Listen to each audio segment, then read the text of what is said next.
talk with us.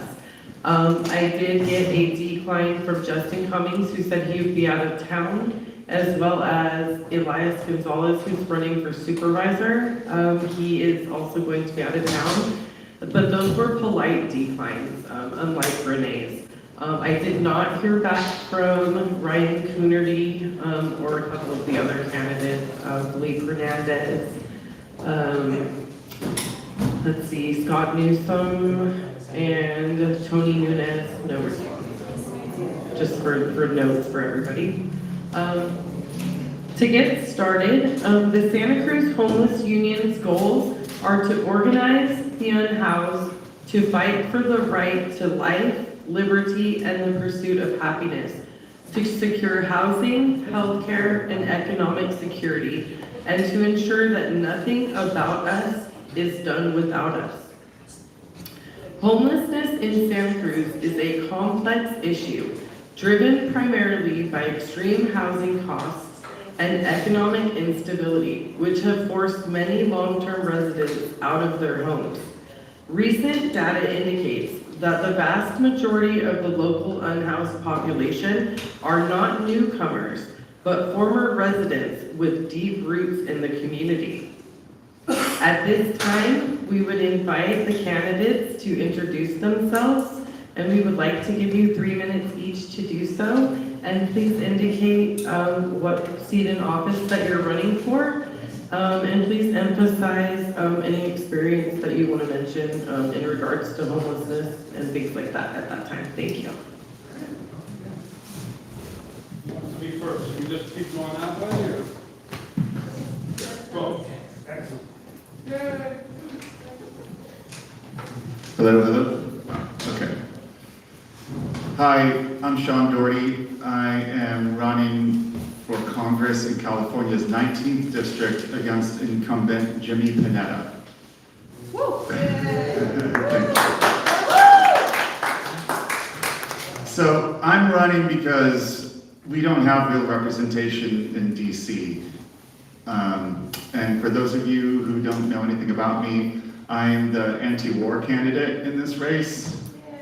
I am the anti-genocide candidate in this race. I am the abolish ICE candidate in this race. I don't take money from billionaires. Wow, friendly crowd. I reject AIPAC, I reject the Israel lobby, I reject any foreign lobby. And does anyone know who Jimmy Panetta's #1 donor was in the 2024 election? Just say it if you know it. AIPAC. AIPAC. What was his top donor for his entire 10 years in Congress? Also AIPAC, right? Which is stunning because he didn't start taking AIPAC money until after October 7th. So just since October 7th, the money he's taken from AIPAC has eclipsed all the other donors. Really incredible. So I'm running because most of the people in this district do not want war. We do not want genocide. We don't want our freedom of speech attacked. We don't want our right to privacy taken from us. And we don't want our communities terrorized by ICE's paramilitary Gestapo force. What we do want is Medicare for all, housing for all. I have 1 minute left? Damn. College for all, childcare for all. We want strong labor unions. We want paid family leave, paid sick leave. We want a stable climate. We want to tax the billionaires out of existence. We want a representative that stands up for our interests, not special interests. And as a representative, I would expand rent subsidies. I would expand funding for public housing. I would provide zero interest loans, zero interest mortgages. And I am out of time. I didn't realize how much time I was taking. But thank you so much for having me tonight. I wish that there were more people running for this seat that would want to be here tonight. Thank you.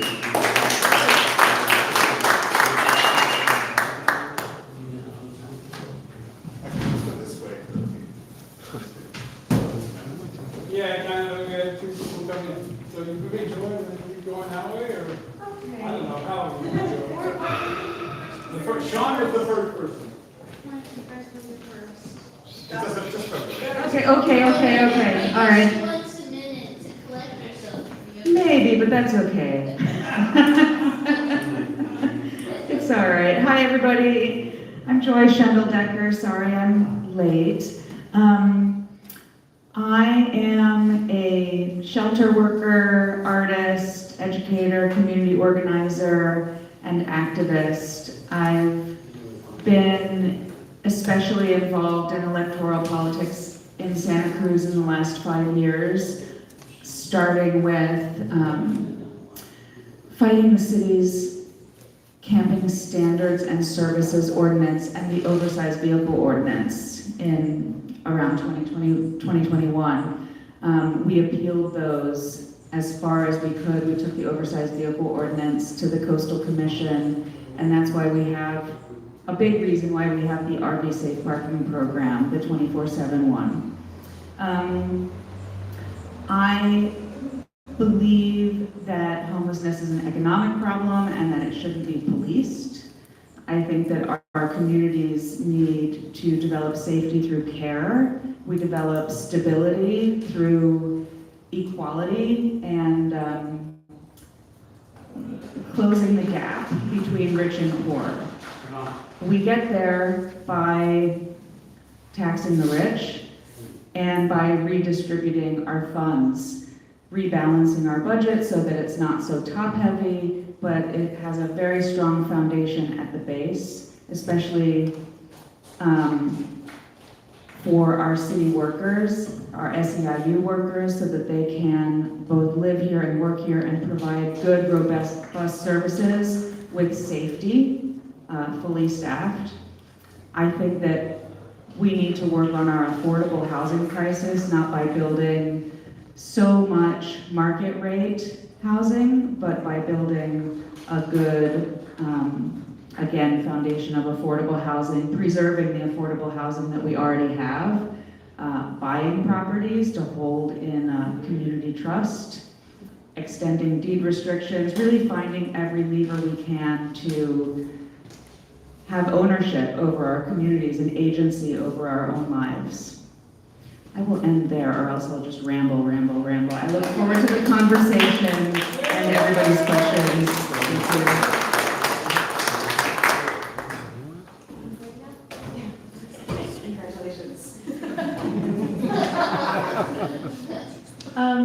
Hi everyone, thank you so much for having me here this evening.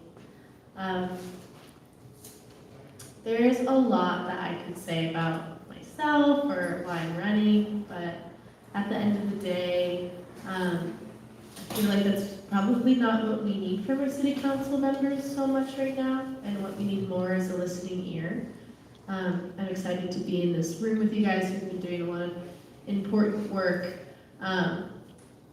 for the houseless population, and I hope that we get some time to talk a lot individually after this. I ran for city council because, I felt like the person who was going to represent me unopposed didn't necessarily hold the same views that I did. I didn't feel represented, and I didn't feel the more disenfranchised voices of Santa Cruz were represented. I think that what we need in our local government is,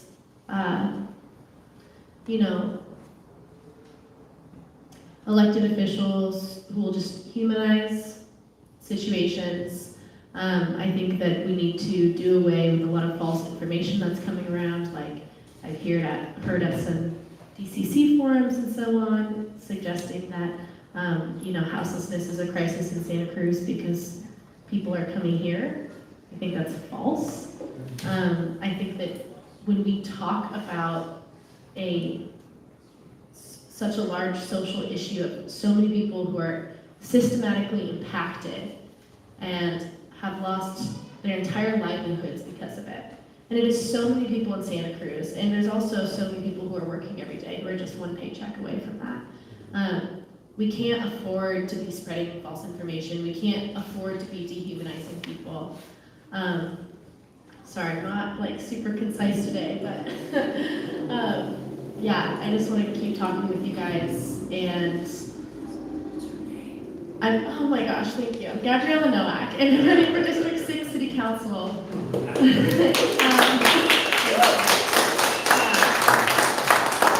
Yeah, we just need social care in Santa Cruz, and we need progressive tax initiatives to make it happen. So, thanks.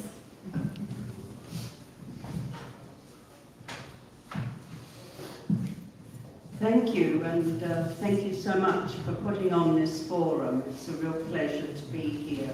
My name is Gillian Greenside, and I'm running for mayor.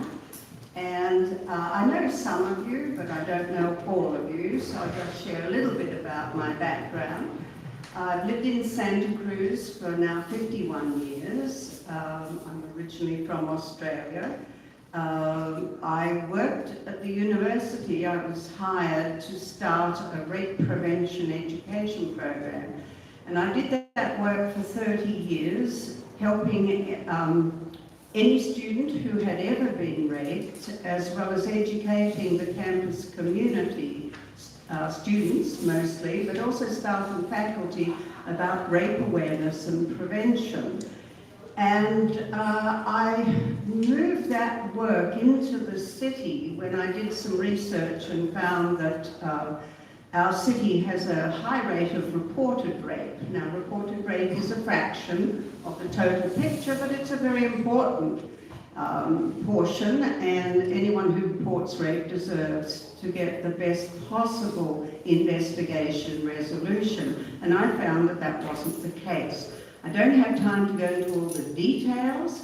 I tried to make a difference in 1981 when we formed a commission for the prevention of violence against women. And I would say that things have not changed very much since then. I was on the civil grand jury. One of our 9 reports was on housing and one was on rape awareness and domestic violence. The city blew both off. The other work I've done over the time is environmental work. Some know me that think that the only thing I do is try and save trees. I have done a lot of work in that regard.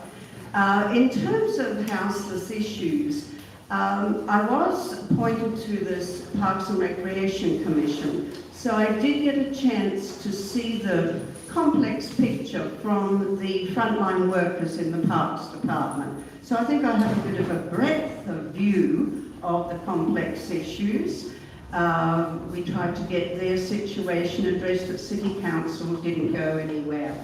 And finally, I did work with Jane Mio when the folks were at the Benchlands, and I got to see the houseless community is a very diverse community, and some are very deserving of every help we can give them, and some are not so deserving and could pitch in a bit better, I think. And so you'll probably find I have a little bit of a diverse opinion on this complex issue. I'll be happy to talk later. Thank you.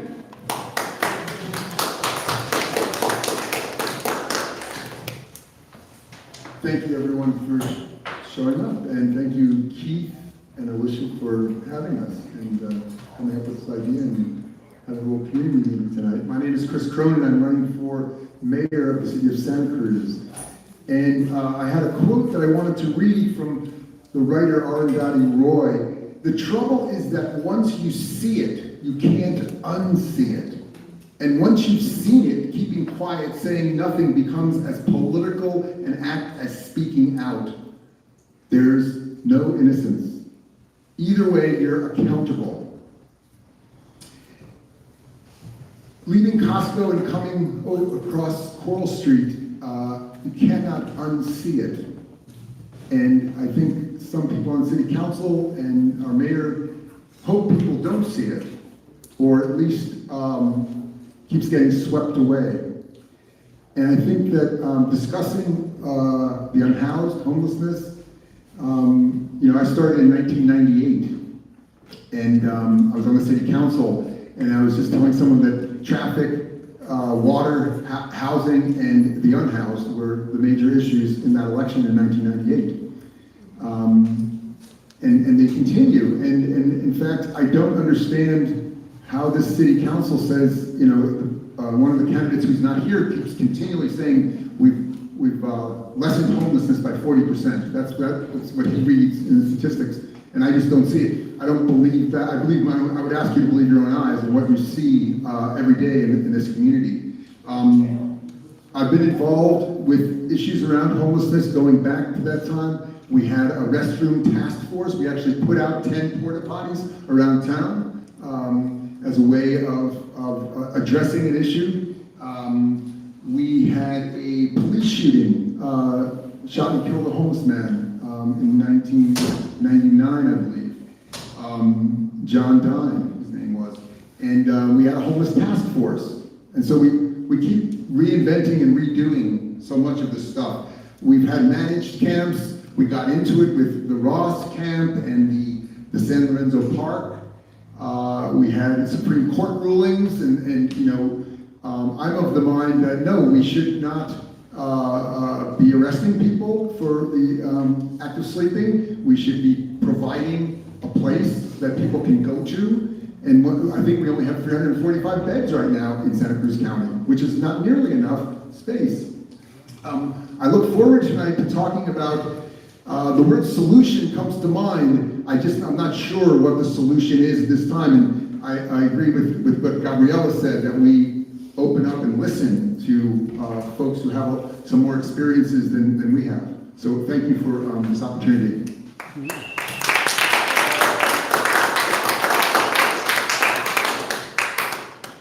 Hi, my name is Amy Chen Mills. I'm running for mayor of Santa Cruz, and thank you so much for inviting all of us to this forum. I think it's really important to have a forum like this for the unhoused community, to have a forum and listen to the candidates. It's the first one I think that I've heard of, and I think that's really cool. I think getting organized is important, and showing up politically is important, and will be more important as we go along and as we lose federal funding for housing and so much support. I believe we're going to lose for the unhoused. I want to just share one thing before I get into my background, and it was the moment when I realized what it was like to not have a place to be. My boyfriend then and I had traveled to Key West from Miami, and we were looking for a place to spend the night. Hotels were full. We went to a campsite. The campsite was full. We couldn't stay. And so we're like, okay, we'll just go to the beach and sleep in our car. So we went to the beach, and within an hour, the police were there with shining flashlights in our window. And we're like, well, where are we supposed to go? There's no place to go. And they said, you can't stay here. You just have to find a place. So we got back on the road and drove all the way back to Miami because we could not be anywhere. And that experience really impacted me. I kind of got a sense of panic about, not me, I mean, I had a place to be, but for people who didn't have a place to be. And I feel like that's really, really scary for people. It's scary to think about. It's something we have to address.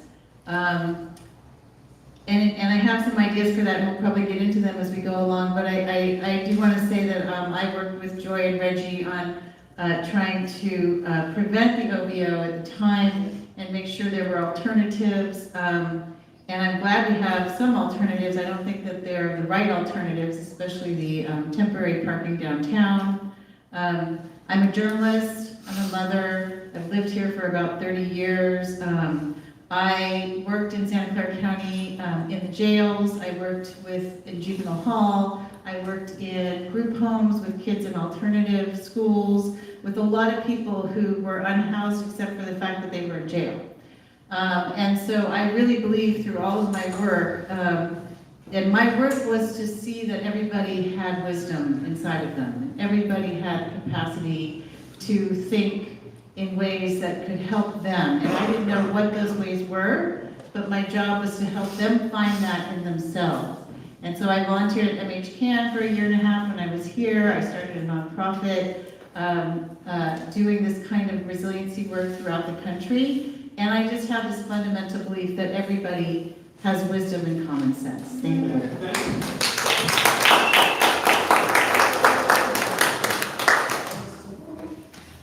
Okay, thank you guys, that was great. So now what we're gonna do is what we decided on 3 minutes each for this, So or? I think because Chris has a time constraint and I'd like to get through all 4 questions, we'll start with 2 minutes. 2 minutes for this section.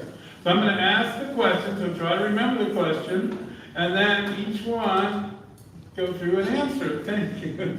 So the first question is, what specific policies will you support in your first year to increase deeply affordable and supportive housing in Santa Cruz? And how will you measure whether these policies are actually reducing homelessness rather than just moving people around? We'll go the same way. I don't know if that's fair. Yeah, makes sense. Thank you. Okay, so the question is, first year, increase affordable housing and tracking the impact of that. And real affordable housing is opposed Right. to what we're told is affordable housing. Sure, okay. Well, like I said in my intro, I think one of the most important things is preserving the affordable housing that we have already, and also adding to, in addition to adding to the affordable housing stock. So I think some ways we can do that are setting up a community land trust, at least beginning that process. There are models that we could use from elsewhere. Working on finding funding to buy buildings that are coming out of deed restriction so that we own them and can make them permanently affordable. In the meantime, working with landlords, I just read about what's happening with the Palomar, and I thought it was interesting that it was reported that the city has proposed to buy the building from the owner, and the owner has declined. And they've provided a loan to the owner to try to keep it affordable for as long as possible. I thought that was an interesting shift.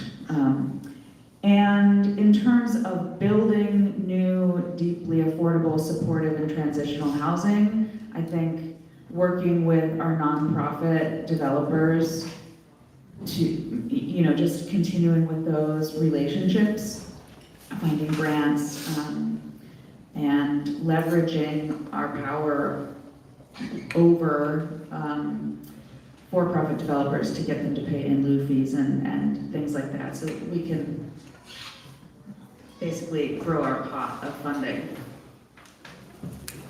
Thank you.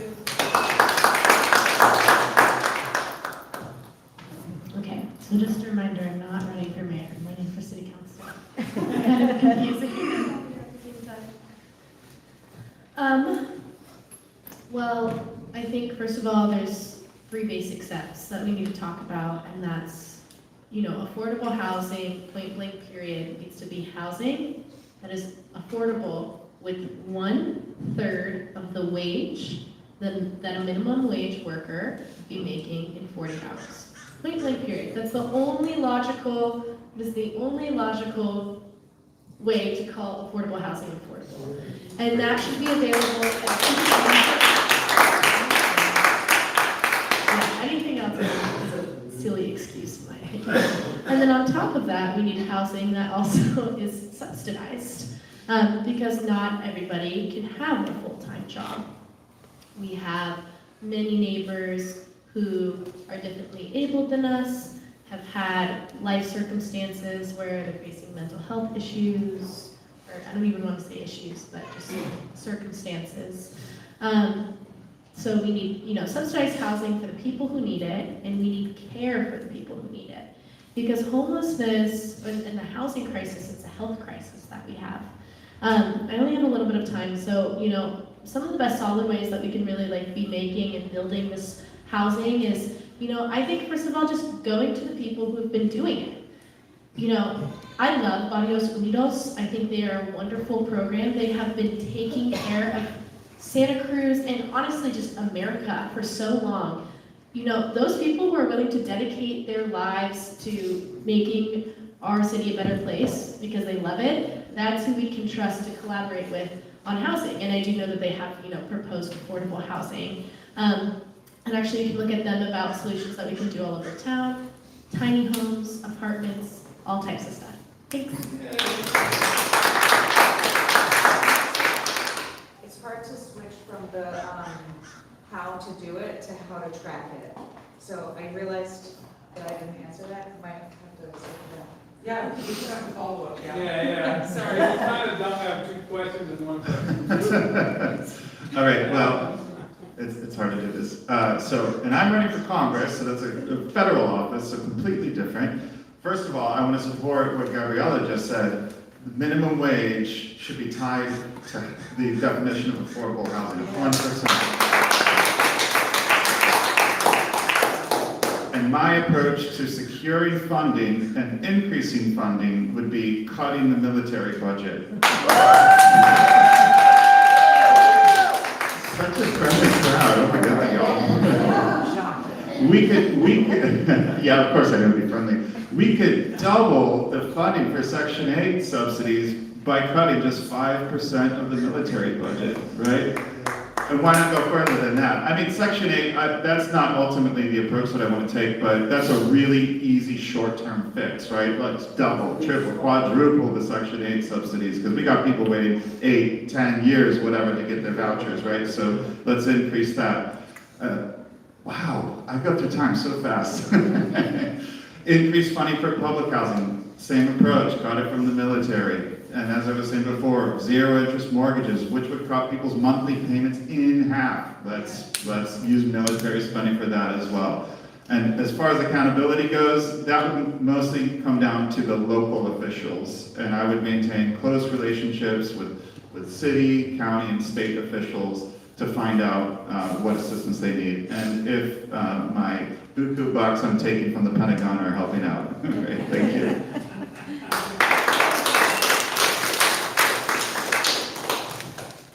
Well, for the past 3 years, and as recently as last Tuesday, I've been working with others to try and get our city to actually have a tracking and verification system to make sure that the preferences that we pay lip service to for locals and our workers who have jobs in the city, but increasingly are being pushed out and having to commute long distances, that those preferences are actually implemented.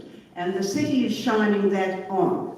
Now, we cannot, in this small 13 square mile city, provide affordable housing for the whole county and the whole region, and that's what's happening now. If we could have those preferences applied to our local folks and local workers, they would be more available. It's absurd that the affordability levels of income are tied to the area median income. And as people with big incomes move in, what is happening is that the levels that you qualify for are going up and up and up. So that if you are low income classification, it used to be, $20,000 less. Now you can earn as one person $92,000 a year and qualify for a low-income apartment. So some of our local workers, whom I know well and earn about $40,000 a year, obviously can't compete at that level. And so all the levels rise. So we have to do something to get our council off its butt and actually implement these preferences. That's a local issue. I totally agree that the big picture is much more, the military budget, etc., is where the long-term solution lies. But that's something we at least could do locally. And there were only 3 of us at council last Tuesday speaking to the city council on this issue. So I hope to see more of you there in future. Thank you. Thank you. Thanks. So the question is specific policies you will implement or support, and then how do you evaluate whether they're working or not? There's 2 issues here. There's people who are about to lose their homes and probably the newly, looking at homelessness, and folks who do not have a home or at least are unhoused right now. This whole notion of housing first, like, sure, all the people who are like, housing first, this is like, they all have a house, and they're all supporting house. What happens when there's no place for folks to go if you have a housing first policy? So they don't have anything to backfill or to support, folks before they actually move into an apartment. They built some units over there at Housing Matters. It's gonna help, but there's still a whole lot of people who don't have a place. So I would not want to criminalize homelessness, and I think that we should have managed camps. I think that that can work. It's proven to work. Low barrier managed camps. But with respect to the Palomar, here's 94 units. 94 units of housing would cost about $46 million to build. From 500,000 to 750,000 is more or less what a unit of housing costs right now. The Palomar is worth between 10 and $20 million. I would totally support, eminent domain if the owners don't want to sell that. And a lot of people don't want to talk about eminent domain, but I think in this case, it could be a much easier sell to the people of Santa Cruz to be looking at taking over the Palomar, the city taking over Palomar. I think the city should be buying apartments and remodeling them and revamping them. That's another place, instead of just thinking about building. We have a workforce here, we can stabilize present housing rather than pushing people out all the time. The last thing I want to say is, Willie Sutton, the bank robber, said, why do you rob banks? Because that's where the money is. And Sean pointed out very well, why do we want health care for all? And how are we going to get that? Well, the military has it, and that's where we get it.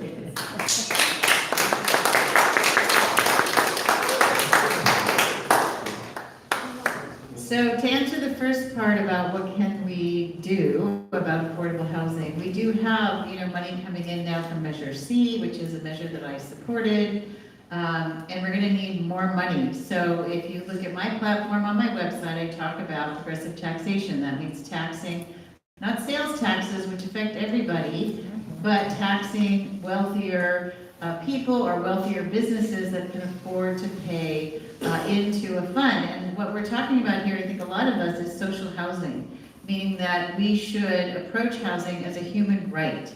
Because people cannot function well when they don't have a place to live. And I think that's how we have to frame it and how we have to see it.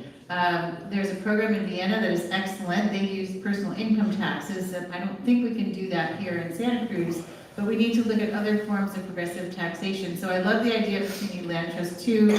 The ideas that Joy brings up, I agree with. And I think we also need to be purchasing land so that if we don't have the housing available, we do have places where people can have either managed or semi-managed encampment. And I think part of the issue is that some people are so used to living outside, it's hard for them to contemplate moving into a small studio where they're all by themselves.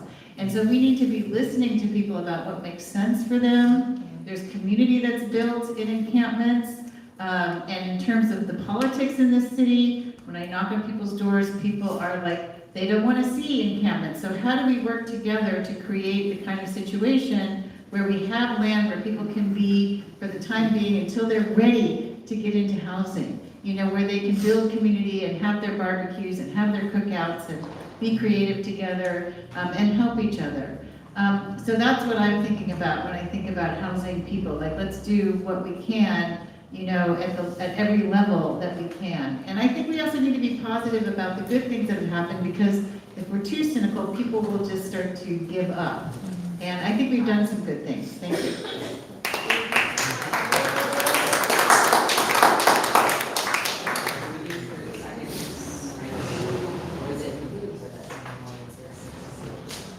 Did you want to say something else, 30-second comment on that, Joy, that you... Do you want us all to, none of We us? could rebut each other. You could, if you want to rebut each other on any of that, or we go on to the next question? Yeah, it's fine, I don't. Okay, you answered some of this already, but the next question kind of leads into some of what you were just saying. The next question is, Do you support ending or reforming laws and ordinances that criminalize unhoused people, such as oversized vehicle bans, camping enforcement, or public space restrictions, when there are not enough shelter or housing options available? Why or why not? It's not giving an unfair advantage to George. Yeah, start with Gabriella. It's actually better for her if you go this way. Yeah, rotate. Well, I mean, on this particular answer, it's easy for me, but to make it fair, usually what we do is, what we usually do is we do sort of like, it'll start with Gabriella, and then Whatever else you want.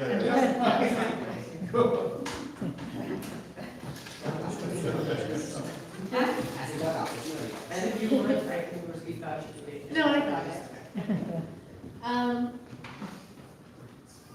I think running for the seat is interesting because some of these instances are just like, obviously, why would we do anything else? Why would we ever criminalize houselessness when there isn't other solutions? I mean, I think that housing is a human right and that we need to approach these these difficulties that our neighbors are facing with empathy first. And on top of that, whatever, even if you do away with the empathy, it is illogical the way that we are going around with banning, ordinances, the OVO ordinance. We have one parking lot where people who live in their cars can live, and it takes over 6 months to get a spot in there. There's only 30 spots in there. I know so many people who work 2-3 jobs and have been doing that for 4 years and are multi-generational Santa Cruzians and have been living in their RVs for years. Actually, me and my partner were thinking about moving into an RV because we're not sure if we can afford rent. And people are wanting us to pay $1,000 to be on their land. I mean, the market is ridiculous. And so if criminalizing people who are falling through the cracks of a huge system-wide leak, it's not okay. And, sometimes I'm at people's doorsteps and they say they like the OVO ordinance because they have young children and they wouldn't ever want a man living outside their house if they don't know. I empathize with that. And so let's all work together to get people better solutions. I mean, that's the only way that society works. So, I guess the short answer is no, I definitely do not support criminalizing. I don't think that houseless people should be criminalized for being unhoused at the end of the day.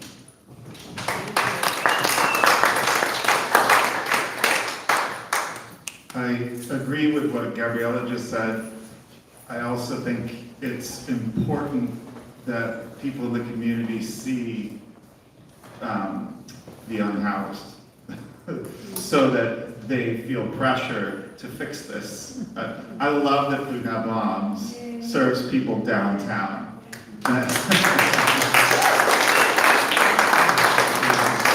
In your face, and I think that's how it needs to be, so that's my answer.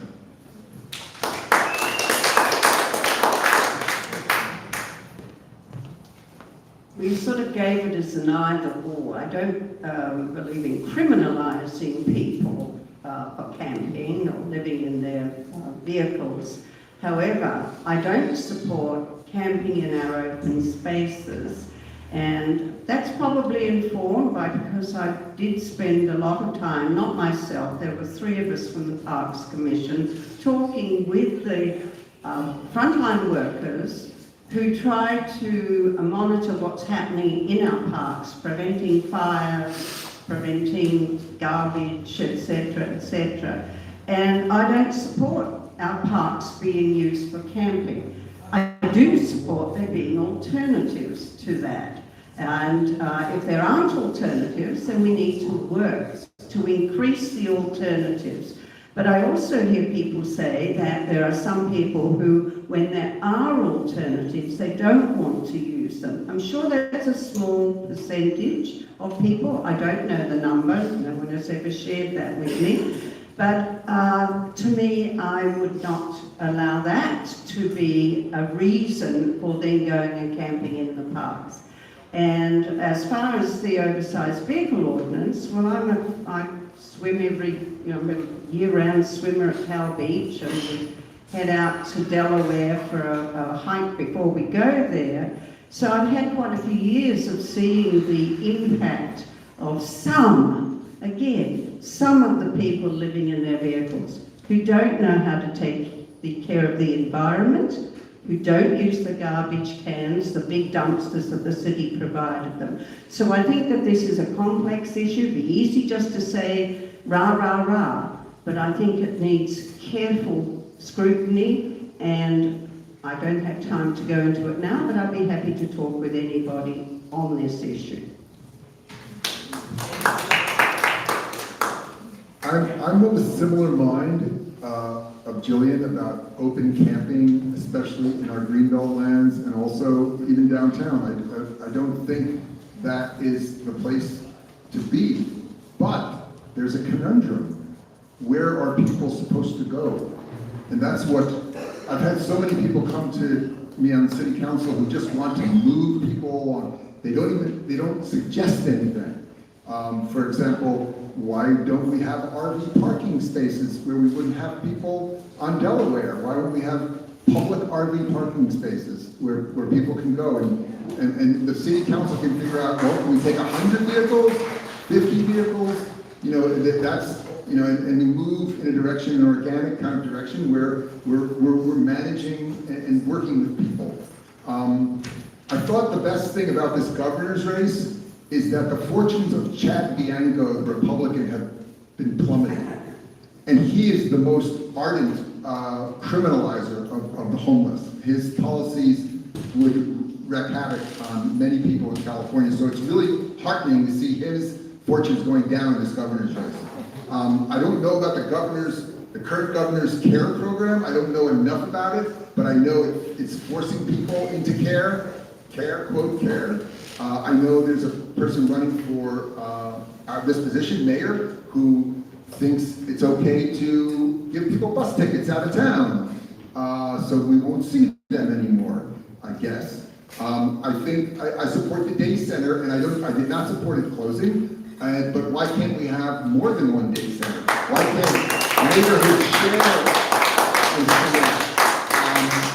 But I don't want to jump on it, because once you say where a day center is going to be, all of a sudden everybody comes to the city council meeting. So we really need to do it mindfully, which is an overused word, but I still like it. And thank you.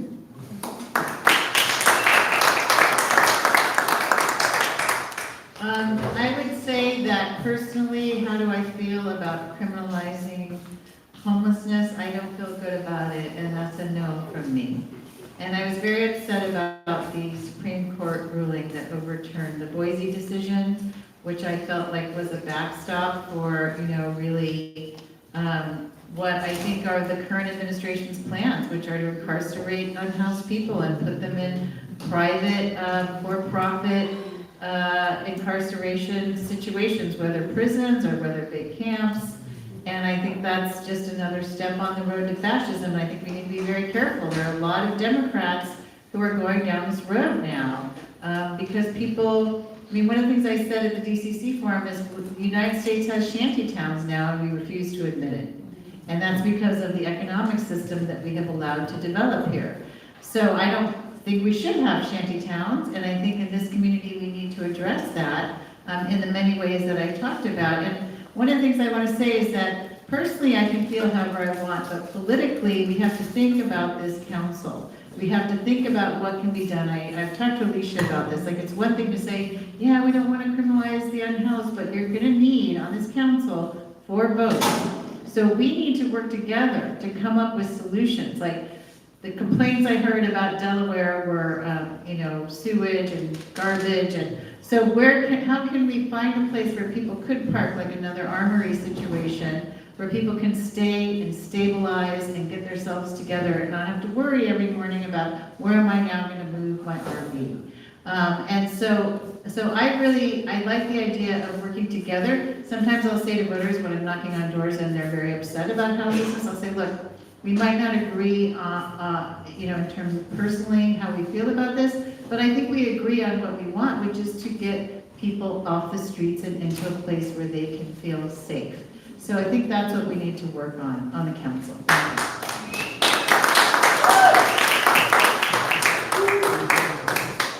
Yes. Yeah. We have a 30-second comment. No, but Joy first. Yeah, we haven't done both of them, yeah. Well, no, Okay. Joy hadn't said her thing yet. Okay, I'll go first.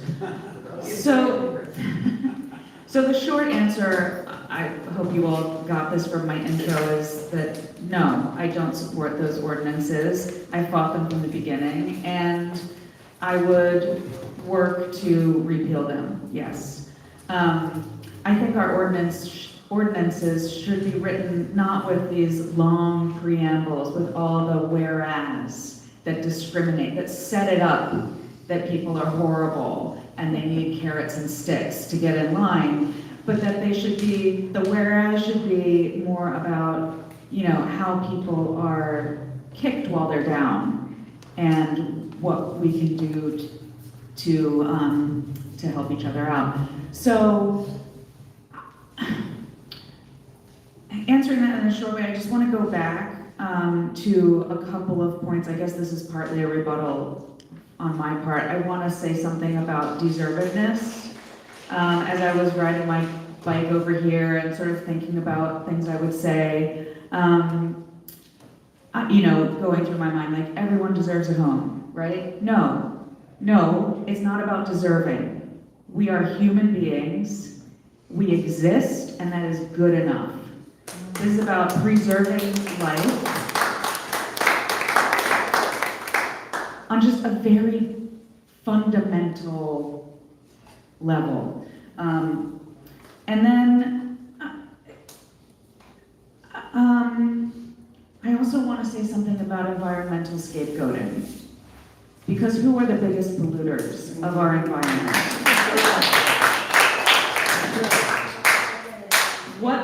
What is visible and what is invisible? So we have visible homelessness and sometimes visible nuisance behavior. Okay, that like really makes a big impression on people's minds. And I will finish my thought during my rebuttal time. Can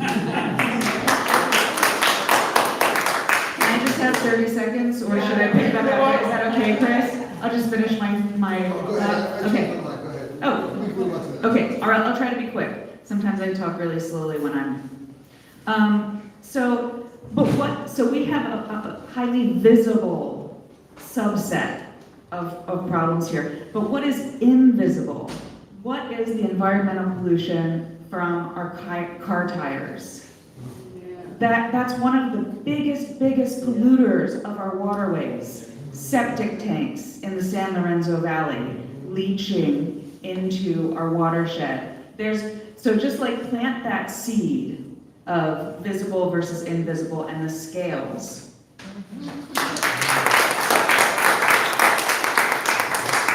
Chris, are you sure? Nothing? Yeah, no, I'm good. Okay.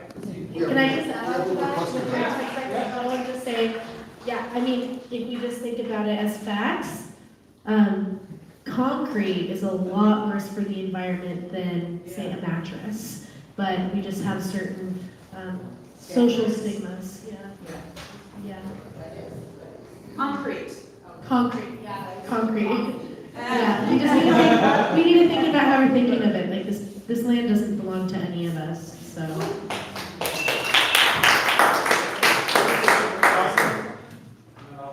Very quickly, the number one institutional polluter in the world is the U.S. military. And the number one institutional emitter of greenhouse gases is also the U.S. military. I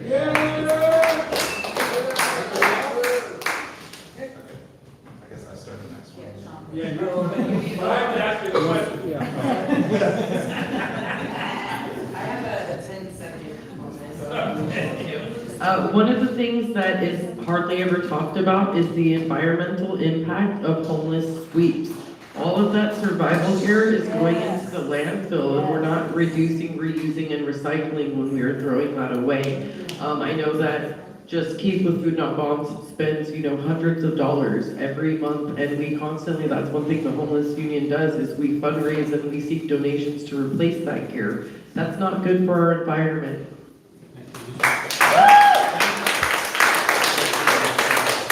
Okay, so how will you ensure unhoused residents themselves have a real seat at the table in city decision-making or district decision-making,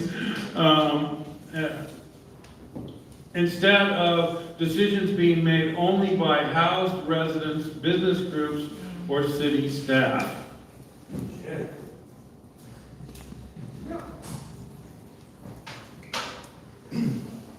As representative, I will have a council of local advisors.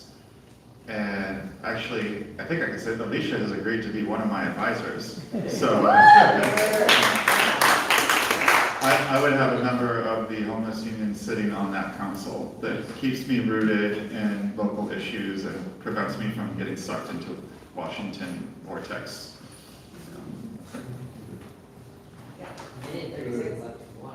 That was a great answer. Yes, absolutely. I mean, it's across the board, those who are deeply affected by the policies being discussed are rarely at the table. And now we're talking specifically about unhoused folks. If I were in that position, on the power side of the podium, I would make sure that that happened and that was a priority. But it cuts through every level. The workers who do the work, whether that's the city parks workers, the county parks, they're never at the table. I saw that at the university for 30 years. The top brass in their meetings, making decisions, never asking the people impacted. So I have a deep commitment to that, and that would be unwavering on this issue as well. I would just say a ditto with what Jillian just said, as well as I have a track record of fighting to get formerly unhoused people on the homeless task force. So there would be a voice there for people who were living in the streets. I'm a big believer in the Homeless Garden Project, despite a lot of money being spent on that program. It seems like, wow, really? It's like millions of dollars and you get 17 people who are in job training. But still, I think it is an enduring program and it's quite a worthwhile program. I don't know how many people here go back to Vogel and Clark, and that's not a band. That's a band of bandits, possibly. There was a former police chief and his deputy police chief or whatever, and they just wreaked havoc on this town. And I think that the job of a mayor is to communicate, as far as power goes, to the police chief, because the police chief then communicates to the police officers, and what are we going to do with people's stuff that they have? And we're just going to throw it away? No, we're going to treat it. I just read in Vermont that they put it in storage for a long period of time. They allow people to come and claim it, and we don't just throw it in the dump truck. So I do think homeless folks should be part of the solution, right in the middle of it, and I think that we should look. As I said before, what Gabriella said, we should be listening to the experiences and the wisdom of folks who are houseless.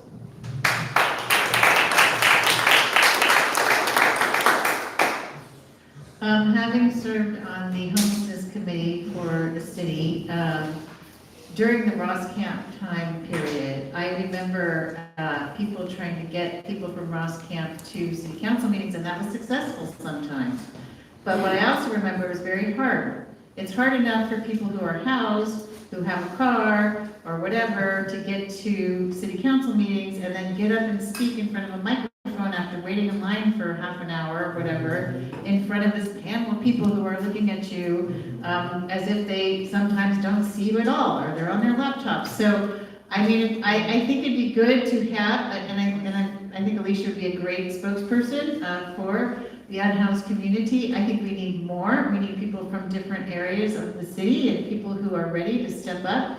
And I see myself actually going to Coral Street or wherever else people are and sitting down with people and talking to them there, because I think that's probably the best way to do it, and coming back with reports to the council and to city staff. As far as police are concerned, I wanna sit down not with the chief. I mean, that's fine. I'm gonna sit down with the chief for sure, but I wanna sit down with police themselves and say, how's your experience doing a sweep? How does that feel for you? And then the unhoused, how does it feel when people come in and take all your stuff and throw it in a dumpster, which could include really important things like, in one case, I was reading this book called Front Street, that Don Lane brought, this author, and they threw away somebody's father's ashes. You know, those are the kinds of things that you can lose in these what are called sweeps. And so I also think we really have to educate the community. People don't know what's actually going on with the unhoused, and so Marcia's here. She was running a program to try to educate people at the libraries. And I think that's a good idea, but we need more of that. We need people to volunteer with others to go out into the streets and really get to know people, and that builds community. Thank you.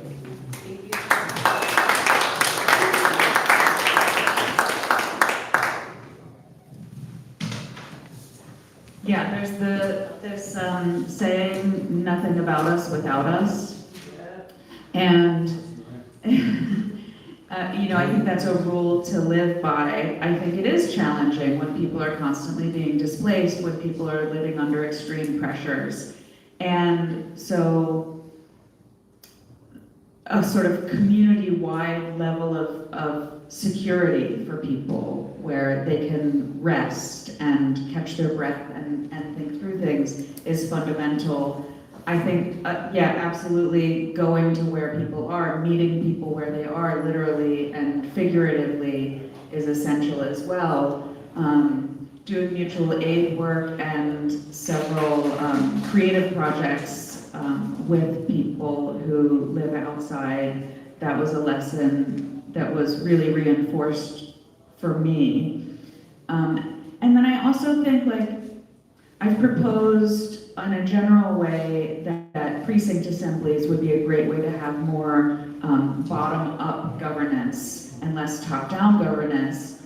And I think these need to be supported, funded, especially for people who are the most stressed and have the least income. So in terms of bringing people who are experiencing homelessness into governance, I think that we need to be aware that that's asking a lot of people, and we need to be supporting them in like material ways, like we need to pay people, right? And we need to help people be more stable so that they can get to that point. People have great ideas, and people will talk to you about them like with just so generously, and we can't put the burden on them.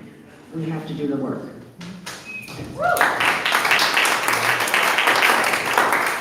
Anything you want to say first before you jam out? I know you've got a time constraint. The only thing I would say is, folks, we need to connect the dots. We have another candidate in this race, the front runner, who is, taking money from developers. He is a developer. He's taking money from real estate people. He works for a person named Matt Mahan in San Jose, who just cleaned out the jungle camp. And for a lot of those folks, didn't have any place to go. So Ryan Kennedy has learned at the feet of the city mayor in San Jose. And I think that we need to see what's going on here, and we're trying to clean up the town. And he says this, we want a cleaner city. This is all code for, gathering up homeless people and hopefully shoving them around and pushing them out of town and giving them bus tickets, I guess. So I think that I'm running a campaign that says Santa Cruz is not for sale. And I feel like we're selling it off, And when I go around and talk to people, that's what they're talking about, is all this stuff, these changes in Santa Cruz. And the buildings going up and the housing that's going in is not affordable housing. Most of it's luxury housing. And the last thing I'll say is, look at River Row, 175 units, 20 units are affordable. That means 155 units are unaffordable. And that's the kind of housing that's going up. That's what developers do. So I think we need to put the developers, the market rate developers at the back of the line, and we need to put the affordable housing providers at the front of the line. Thank you.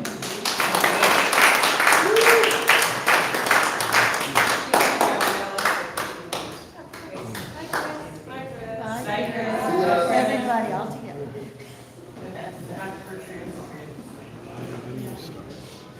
I think Yeah, she started. yeah. Yeah, so I want to emphasize a lot of what Joy said, like co-facilitation. You know, I think sometimes Santa Cruz can have a tokenization issue or like a performance issue. You know, we have to think really seriously about the material situation of people in our city, how we can make that different, and how that can improve the city in general. So, you know, I think long term it would be really great to have a goal of having houseless people involved paid. It's very important. Also, it's like pretty easy to go buy someone a sandwich and sit with them and ask them what they've been facing. I'd say that right now in like my city council race, that's what most of my perspectives are informed by. I met a really sweet friend at Trader Joe's the other day, and she told me that she hasn't had a shower in a month and a half. That's hard to hear. She's having a really hard time. That's just not okay. Like, that's not, yeah. You know, I spoke with, it's just hard, all of this information. Like, people even complaining about people coming from out of state to California. Like, another person I met, like, his feet were amputated because he used to be homeless in Colorado.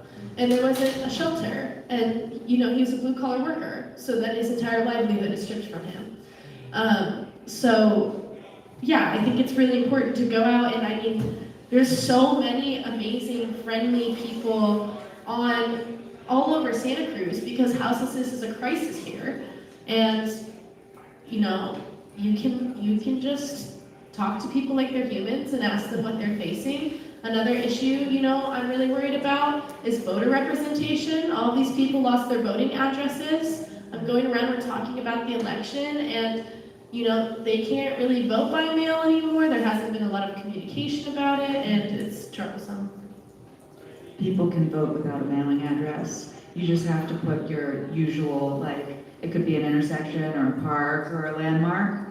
But it has to be in person, right? Yeah.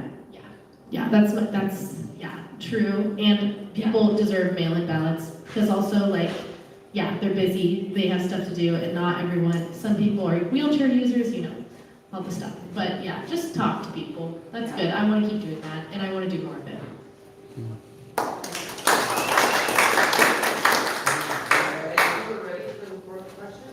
Yeah, give the mic to Alicia. We'll figure this out by the next election for sure. Okay. Can you walk in and register, Joy? Yeah, you just register and vote at the same time. Yeah, I've been taking people every election from the streets to the county building, having them register and vote. I've been doing that for years. So we have one last question. It is sort of a two-part question. And then, I apologize for this.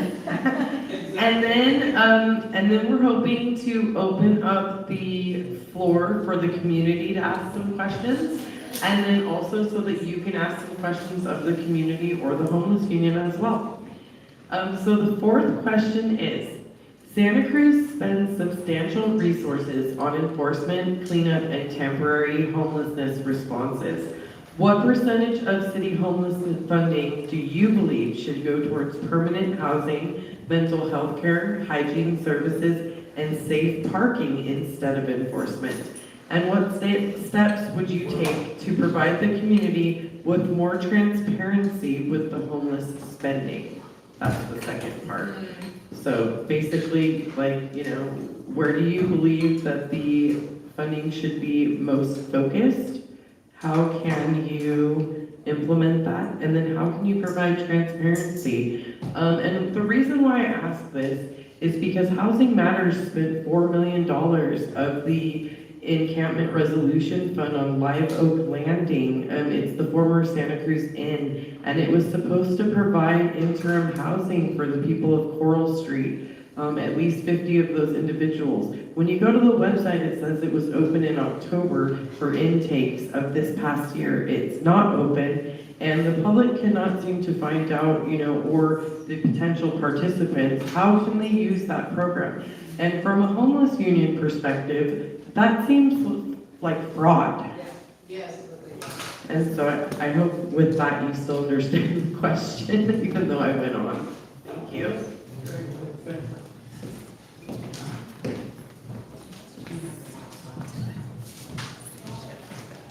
Yes, I think there's a serious question about transparency and where the money is going. I forget what year it was, I'm sorry, it was within probably the last 5 years, when a significant amount of money came from the state. It may have been related to early COVID. And I think I was at City Council, or I read the agenda, and, we're talking some millions, and I think the decision was to hire 4 people at high salaries and nothing else, nothing for provision of the resources that you would think you would need. So that made me very skeptical about where money is going.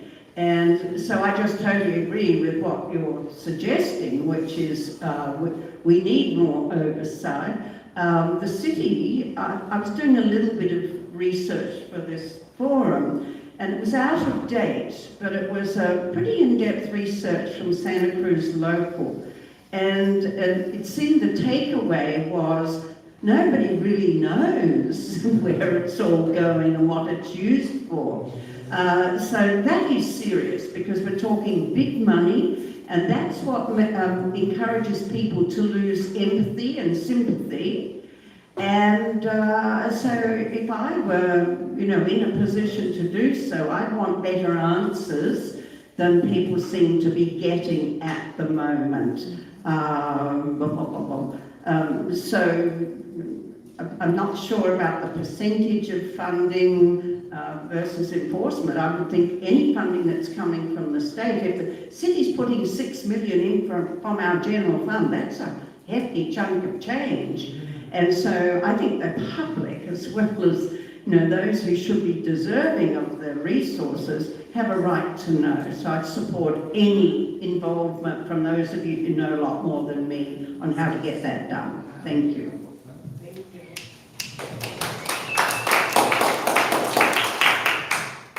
So percentage-wise, I don't know. I'd have to look into all of that. I'm thinking maybe 80% on housing and support, and 20% on enforcement of what, that's another question. I think that if we do have to move an encampment, sometimes you do because of flooding, or maybe it is in an area that is very sensitive and, we just need to move people, then we need to put money into storage and helping and giving people notice and figuring out a place where people can go and making sure they know. And my understanding is that the big sweep that happened on Coral Street a while ago that was so shocking, no one had any notice at all.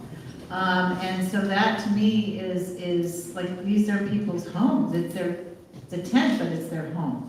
So I think we need to make sure that we're investing in storage facilities, which is something that Stina and I, we came up with on the catch, is to have storage for people so they can put their stuff somewhere, and especially if they just want to move around without all their stuff, right?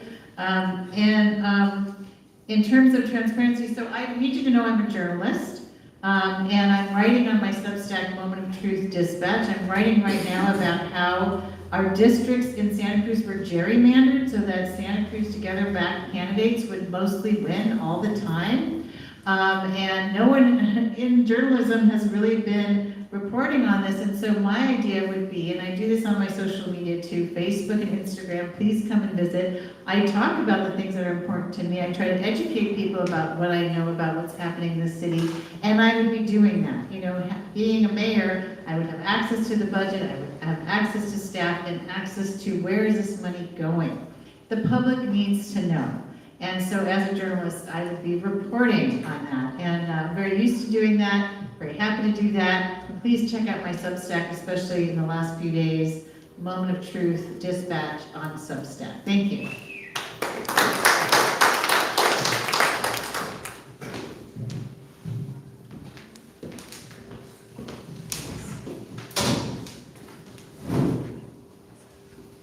I think that enforcement is the wrong word to use when we talk about encampment resolution, those encampment resolution funds, largely code words for policing and bulldozing, including bulldozing and smashing plastics and batteries and stuff into riverbeds, for example. It's not what you think it is, or would hope that it would be. And, you know, sometimes these things are available as line items in spreadsheets, in budget reports. Obviously, public institutions should be, you know, every department should be keeping track of all of the money that's going in and going out with line items, and then I think, you know, put it online and let people look at it. Don't make people file public record requests in order to get this stuff. You know, that's just to me, just a kind of obvious transparency. The reports should exist anyway, right? For their own internal accounting. I think that, yeah, again, policing, not the way to handle helping people or moving them around. One of the things that we could do is move funds from policing to bolstering, say, the mobile emergency response team, so that they have a bigger team. Sometimes they aren't able to respond in a timely fashion, whether it's people who have housing or not, because they're understaffed. It's a program that works and is helpful, and we could be giving more money to them, just for example.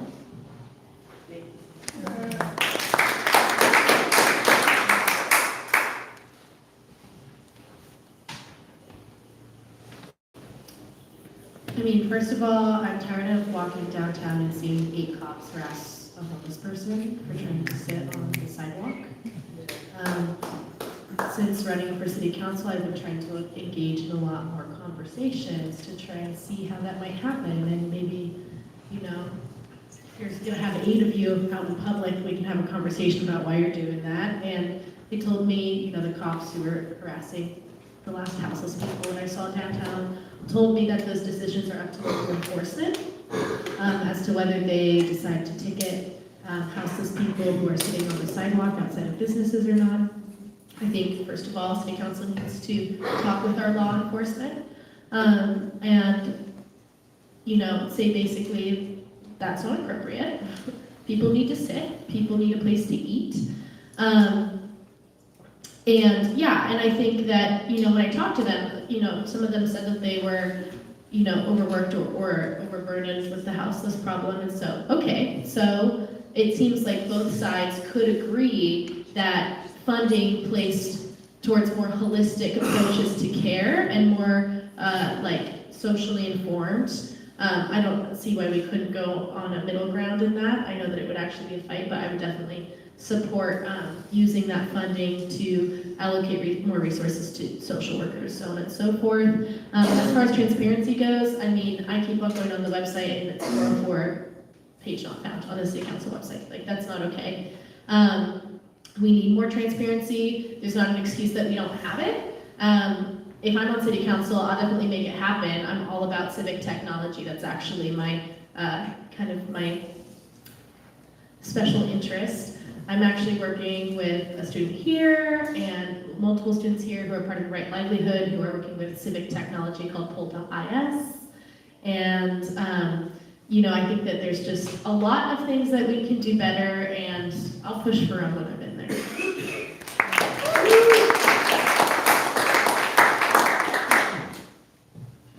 I remember when there was a lot of controversy around the phrase defund the police.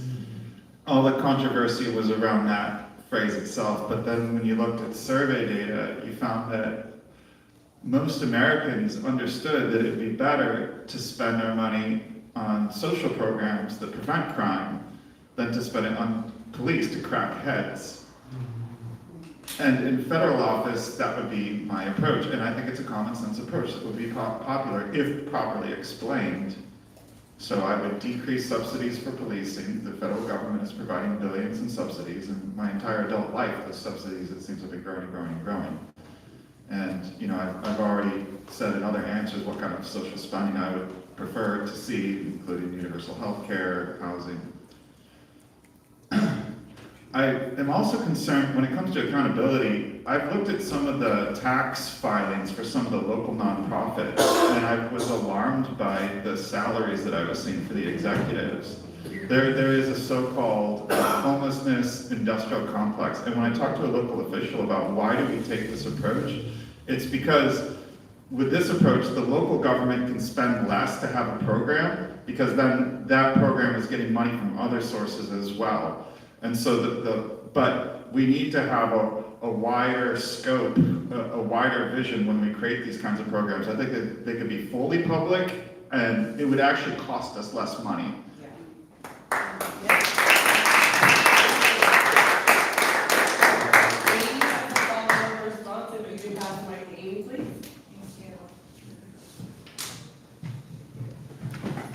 Yeah, you know, there's this other thing called the consultant class that the city spends a lot of money on, where I'm like, you know, I used to actually run a nonprofit. We had very low overhead, but when we did hire a consultant, because one of our funders said, here's the money to hire a consultant, we spent so much money on this consultant, and it was the worst money we ever spent. Because she was saying things that she wasn't connected to what we were really doing, and I'm like, if we're on the council, if we are the mayor, or I am the mayor, we can go out and get that information ourselves. Oh my gosh, that was so short. I do want to say this one thing. When I am not on this, and I want to say it here, that's for everybody here. It's for everybody here. People in the county is the one who actually provides the social services. County. Okay, and you're going to appreciate, everyone's going to appreciate this, I think we all agree. People in county behavioral health and treatment services are afraid of Ryan Coonerty becoming mayor. They are afraid, and they tell me that. And I just want you all to know that. Because his approach to the unhoused is get rid of them. Austerity. Yeah, and because he doesn't believe in harm reduction programs and street medicine and all the things that actually are happening that are helping people in our community. And I have not known where and how to share this, but I wanted to share it here. Thank you.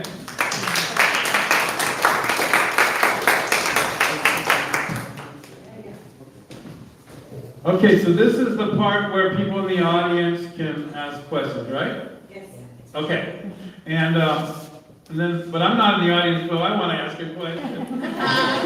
Okay, so it looks like there's a lot of evidence that the economy is going to collapse, and already you see thousands of people losing their jobs to AI. And while they are people that are, were doing well until they lost their jobs, there's going to be lots of pressure on, and lots of people are going to become homeless. So during the time that you're in office, you're likely to see a doubling or tripling of the number of unhoused people in Santa Cruz. What are some of your ideas to address that fact, that sad fact? And then I guess we start with Amy. What time does this thing last? We're going to stick, this is like a way that we can have homeless people live at the church for free all night. So. What we're going to do is give the community a chance to ask questions, and then if anybody on the panel wants to ask any silence for those who are lost that can't be here with us at the conference. So we may go early because we don't have a lot of questions. Okay, I'll try to make this short since I took up some time elsewhere. I myself am very concerned. I'm concerned for everyone in the current economy and under the current administration. I myself have thought, what if we lose our home? And we have backup, we have a family. It's not going to be a terrible tragedy, but I think that's why we need to be looking at all forms of housing and mutual aid. We need to build community. That's one of my platform planks is we need to start to build community now. Neighbors need to get to know each other. People need to get to know the unhoused folks in their community, and we need to start to help each other and rely on each other because the times to come, if they don't change dramatically, are going to be very, very, very tough. Thank you. Last down to Joy. And then, I don't know, maybe since we're in a time constraint too, you don't have to answer every question if you I don't want mind to. You doing can just like, if you want to answer this question, I'll take this question or something like that. That way you don't all feel pressure to answer each question. That way we can get a lot of questions in. I don't know how many questions the community has, but I'd like to get them all. Thank you very much.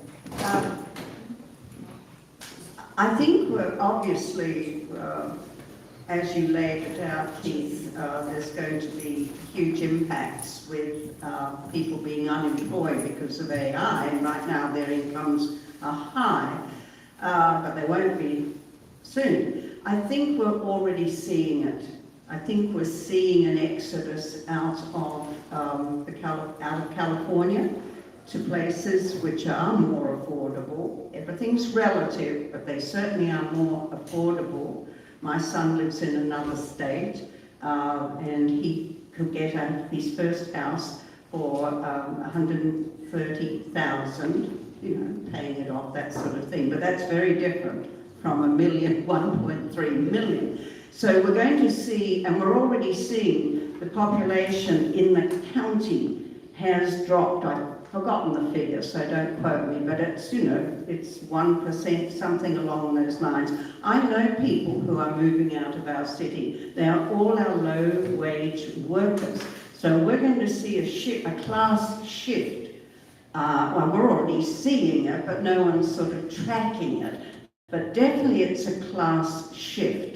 And our affordable housing, as I mentioned, the levels are still a relatively high income. Now you can go down to extremely low, and that's more what most low-wage earners earn. But I don't know what side, it's speculation whether the houseless population, whether people will become houseless and stay in Santa Cruz, or if they've had a job, would move out of Santa Cruz. I can't predict the future, but I think that if those who are in positions of supposedly should be tracking this, they should be doing more to ensure, and I'm repeating myself, but everywhere I go, the affordable housing we're building, particularly at the extremely low levels, we should absolutely make sure it goes to locals and local workers, period. I'll be quick because I know we want more questions, but this one's personal as a Gen Zer.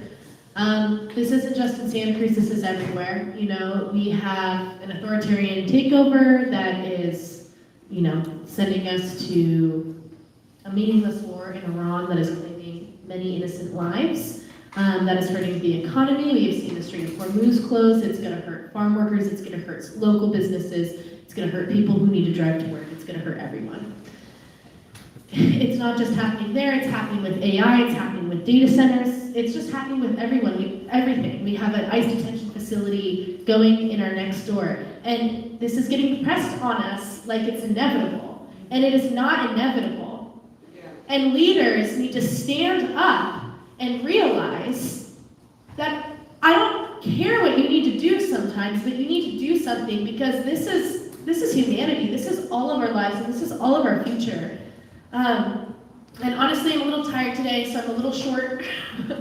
And it's seeing how these things are connected, standing up to corporatization, standing up to privatization.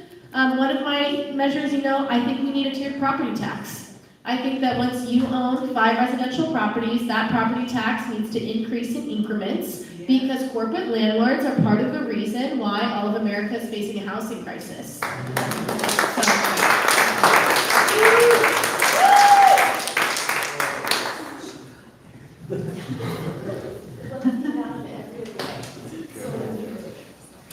Okay, okay, so just thinking about survival and the multifaceted intersecting crises that we're facing, environmental, economic, public health, and healthcare.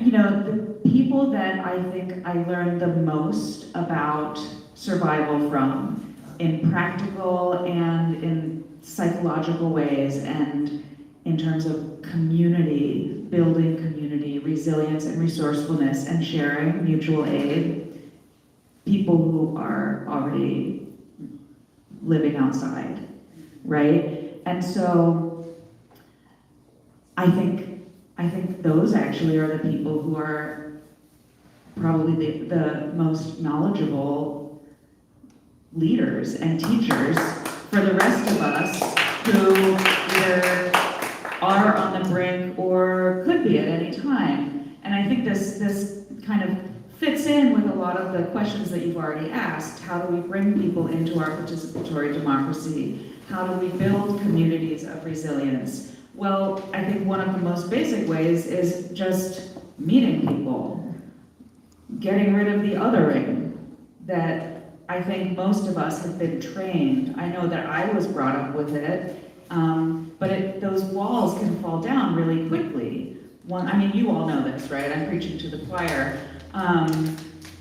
You know, building a culture in which we are more and more and more connected and interconnected and not othering each other, really learning from each other. That's a cultural shift that we'll need. We need to build a movement that is, that goes across generations and classes so that we are building our political power so that we are not experiencing being pushed out. We are pushing back. Yeah. Right on.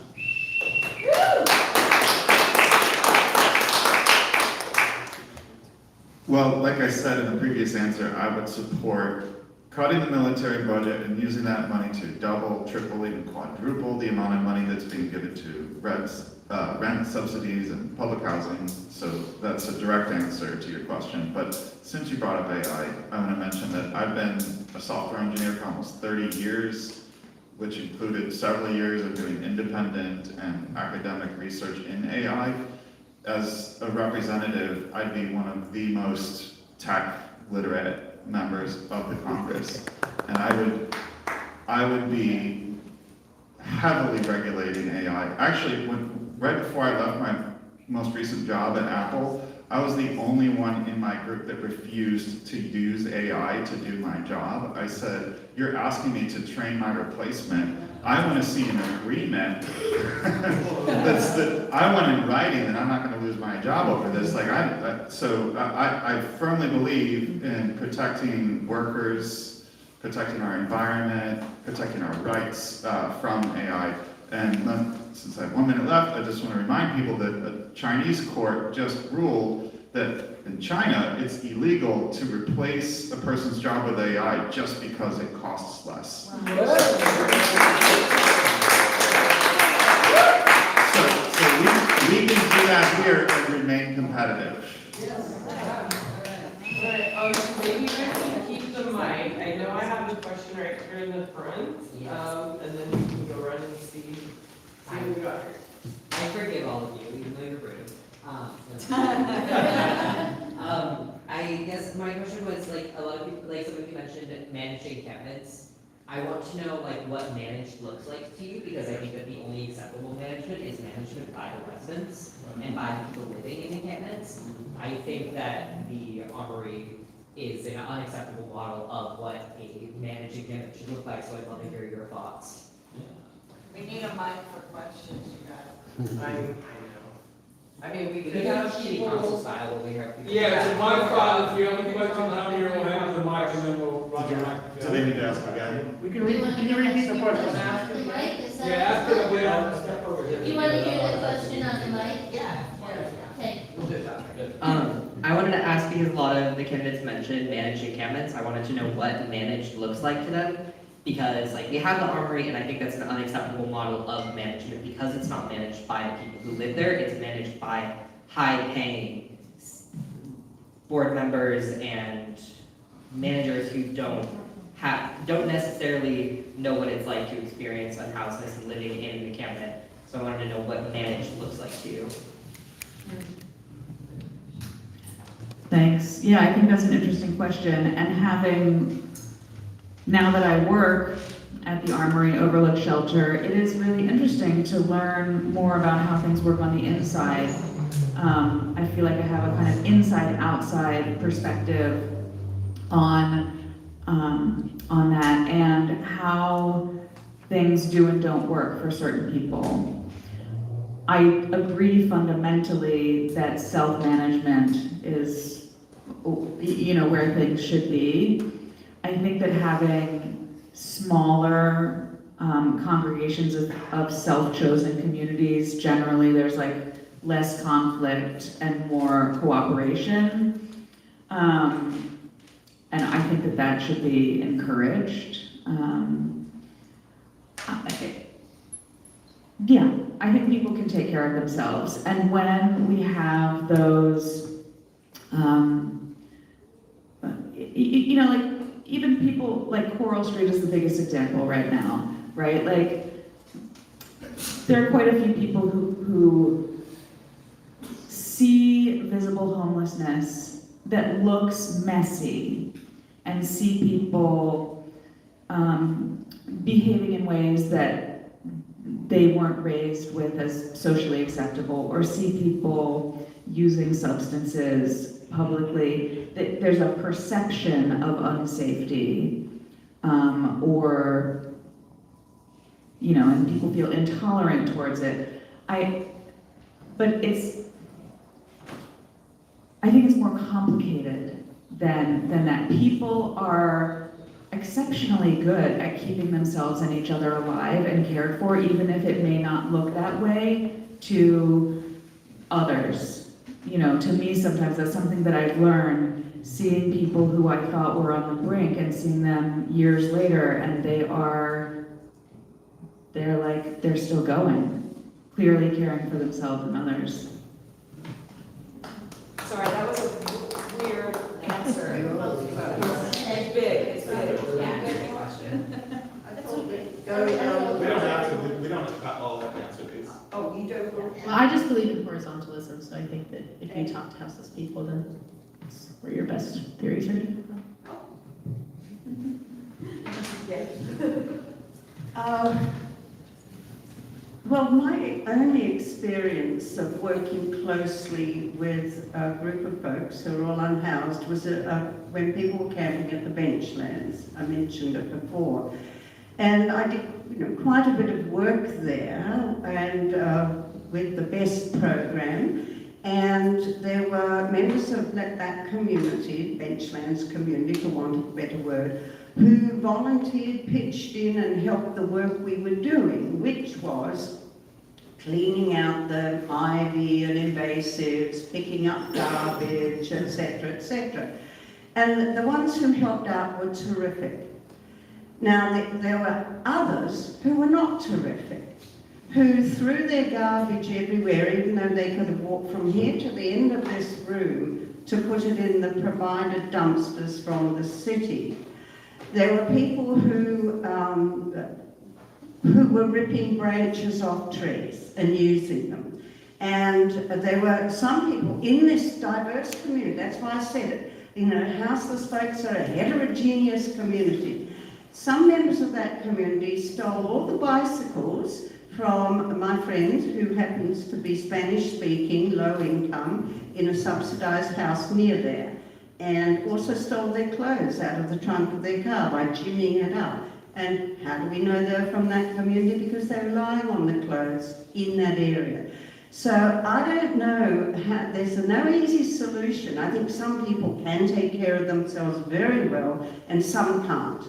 So what that means in terms of creating a community where a few aren't giving a bad reputation and harming others, I don't know, I don't have a solution, I don't have the breadth of experience you all have, but that wasn't acceptable. So there has to be a better solution than just saying people can manage themselves, in my opinion. Yeah, and then Lisa will ask the next question. If I may, like this. Thank you. I apologize for being rude also. I did answer all the other questions on time. I think, to some extent, like Jillian, I think people are in different states of mind. I think people are operating in ways that are highly functional and not so functional. There are things that happen in encampments that people, even in the encampments, will say, this is not cool, this is not okay. And so I think we need to accept the reality of that, just like, housed people are policed, we don't want over-policing of the unhoused, but I do think that you could have an encampment, and this is also, from my mind, like a political view on this, is how are we going to get the community to accept an encampment where people can be and be themselves as much as possible. It's low barrier. And so I think we have to say semi-managed, perhaps, that's one of the words that I like to use, where you have leaders in the encampment who are helping to manage with city staff who are providing sanitation and all these other services, and people who are watching out for bad behaviors, both inside the encampment and with help from outside the encampment. So that's my thought so far. I'm really open to having these conversations to make these things work. Thank you. I'd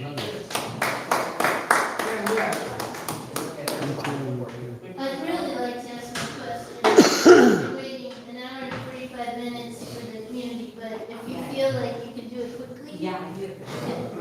I was just gonna say, it sounds like your experience with the benchlands and people's experiences with unhousedness, like, it sounds like you didn't see San Lorenzo Park and how the systems there were functioning. They had different sections of the park where substances weren't allowed because people were in recovery, so they had special recovery areas. They had special spaces where people could be who were experiencing trouble. And when the city came in and moved people from San Lorenzo to the benchlands to the floodplain so that they would be flooded out, it broke down those systems. And so a lot of these issues that we talk about are created by other people imposing their beliefs on communities and on the communities themselves. Yeah.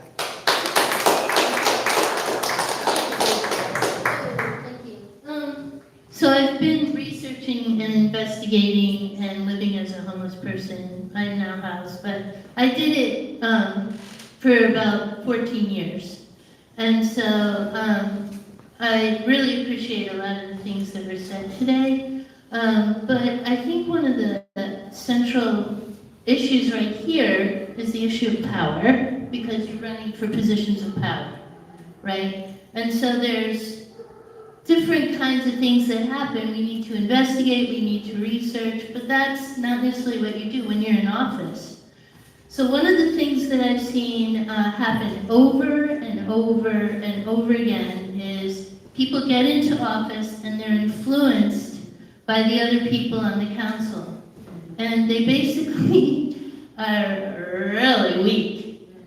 But because they're of a certain ethnicity or something, we support them being there because at least we have somebody who is not white, for example.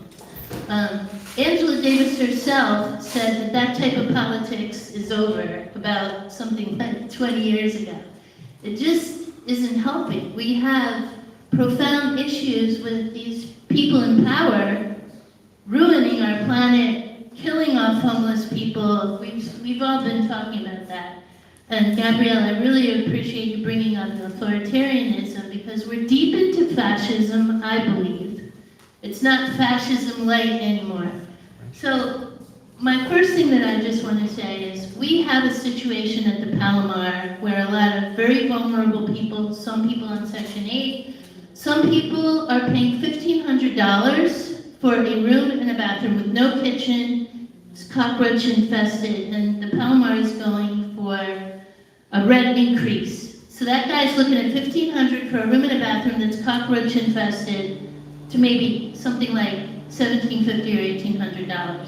So this is a current political situation, and if all of us were to get involved a little bit, like to make sure it's visible, to understand some of the parameters. The city has been making deals behind closed doors. We've talked about these issues of transparency. So my question to you all is, what do you know about the situation at the Palomar? Since that is a homeless issue, and if you're interested in homeless people, you already know what the issues are. You already know what the nonprofits do and don't do. They're corrupt as fucking hell. They take all the money, they have really incredible salaries, and this is going over and over forever. So how can we take a local situation where we have, as people have talked about, like a building, Chris was talking about eminent domain. What can we do to support the residents? They're organizing, they've organized a tenants organization, the Palomar Inn Tenants Association. How can we expose the city's deals that are essentially helping the management and the owner to earn a lot of money off the backs of these people before she remodels or whatever they're going to do with that building? And how can we pressure Scott Newsom to do the right thing, which is make sure these people are not going to be kicked out, they're going to be given a proper notice, and expose all these other things? I think that's more or less.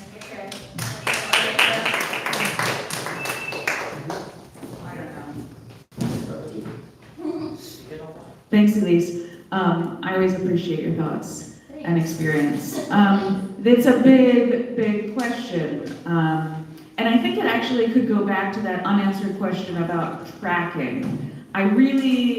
It's heartening that they have formed their tenants union with the help of SCREW, the Santa Cruz County Renters Union. Thank you.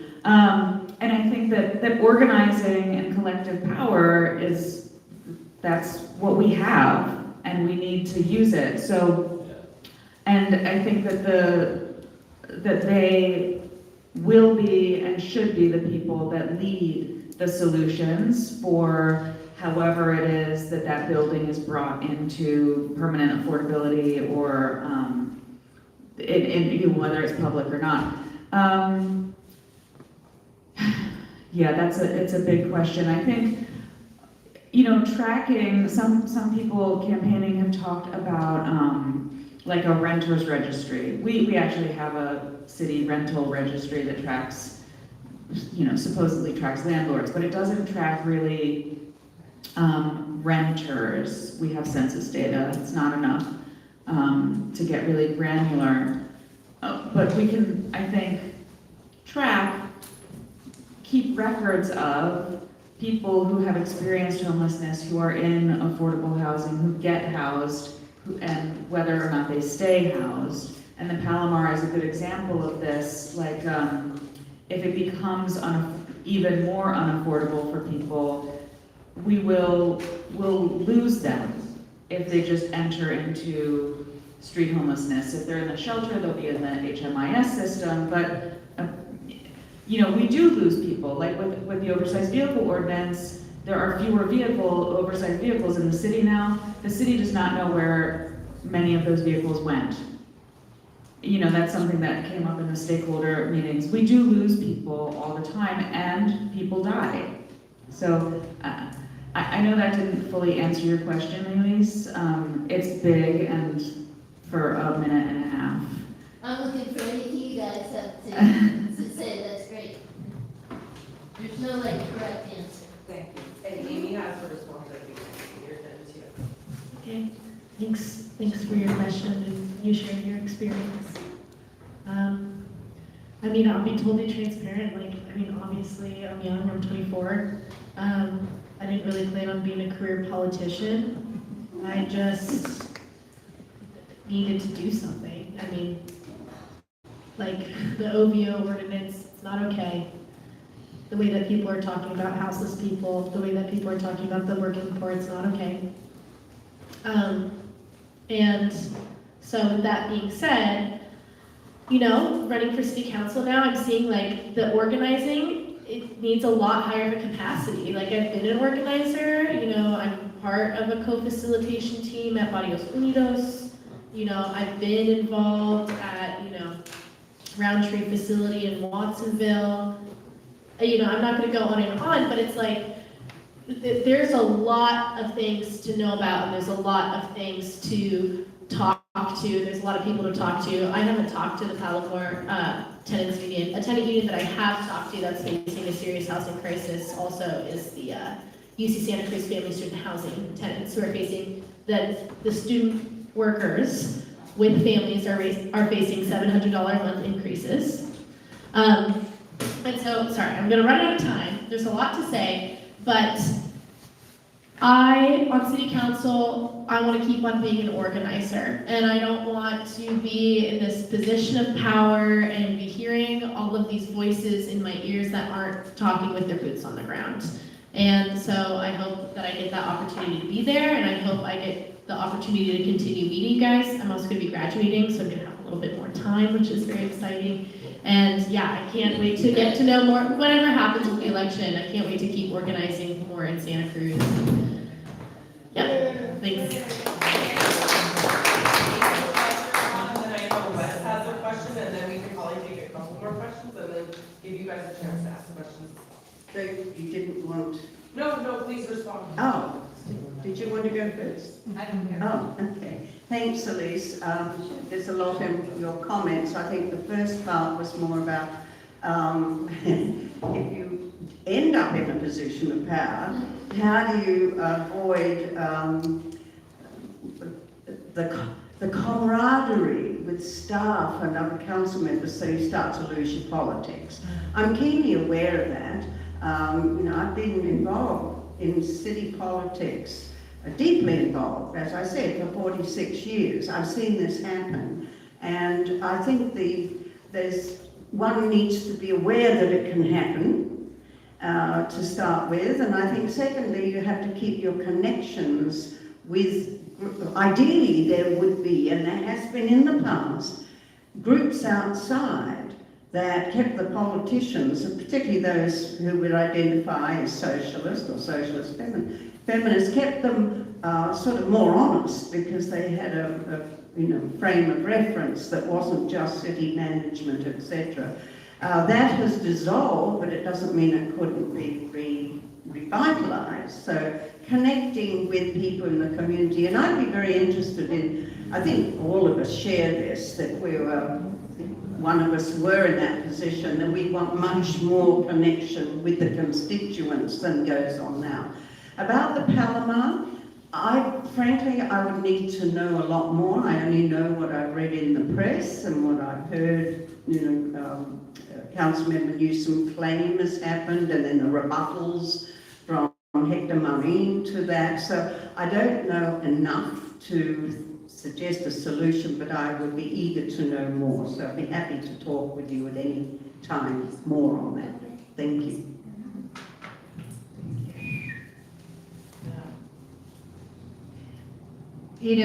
Sandy Brown used to have a kitchen cabinet, and she would meet with people, on the Sunday before a council meeting, talk about the agenda, and I am really hoping to have a kitchen cabinet, including a lot of people who are running right now, if I were to win. And so I want to know, what do you think? What do you think? We need a lot of research, we need a lot of solutions, we need people to keep me on track. And that's another way to bring in the unhoused voice, is to have unhoused people at the kitchen cabinet meeting. In terms of the Palomar, well, there was another project like this at St. George where people were going to lose housing, and they are going to, I think, slowly lose their affordable housing. But I do want to say that when that tenants organization was first organized, they went to Scott Newsom and said, what can we do? And Scott Newsom said, well, there's a lot we can do. And I had a friend who lived there, and I went to, and they wanted me to come and help, so I went to a meeting, and then I called someone, Rafa, who was on the homelessness committee, and Rafa called people on the council and got that solution going, which I think has been at least good so far. I think the city, what we were just talking about is that the city's thinking about maybe purchasing the Palomar, but the owner is resisting, and I don't think that every council member is thinking we want to, throw people out on the streets. I think they actually do care, some of them, about people being able to stay in that building. I think they did care about the St. George, because also it's just a very bad look to have people like politically. So I think we need to leverage that they care about both. I really think, with the flock campaign, Get the Flock Out campaign, I had to approach council members as if they could understand me, and as if they could get what I was saying, and as if they could also care. And I think that's really important. On this council, the mayor does not have executive powers to do whatever the heck they want, and so we're gonna have to work together, and I think that's really important. Thank you.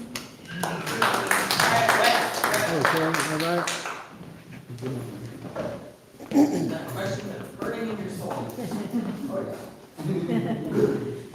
I just wanted to mention, somebody mentioned about registering to vote and stuff. For the physical address, that was done by the National Union of Homeless in the 80s and 90s. And to go along with that, and I was denied because I could not prove where I lived. So I was homeless at the time. What people are looking for is like a fixed address. They're not homeless, they are leaseless.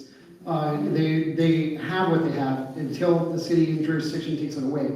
I think about Camp Freedom, I think about, and that's here in Freedom. I think about Camp Resolution, that was actually in Sacramento. It was a leased property that the folks fought for.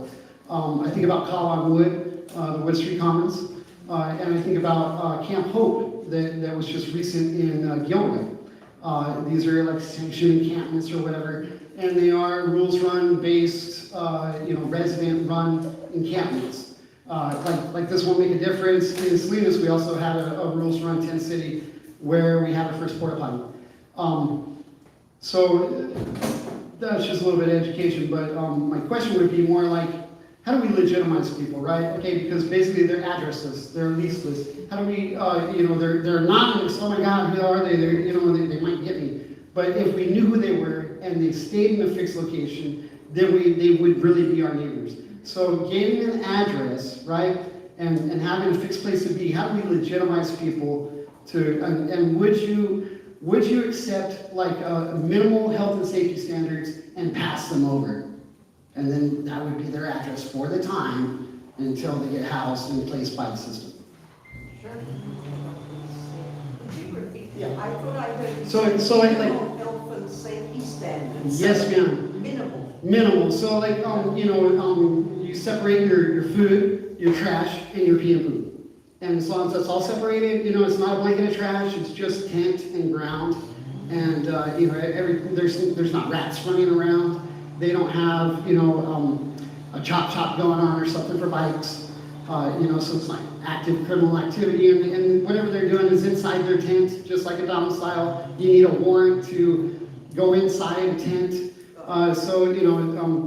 Legit, and it's people's personal property, because real property versus personal property, real property always wins. So how do you look out for the little guy that's affordable, that's what they can afford housing.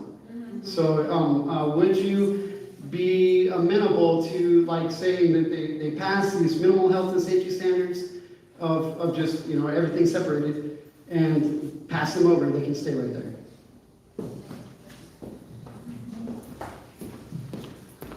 Thank you so much for all of that, especially the history lesson.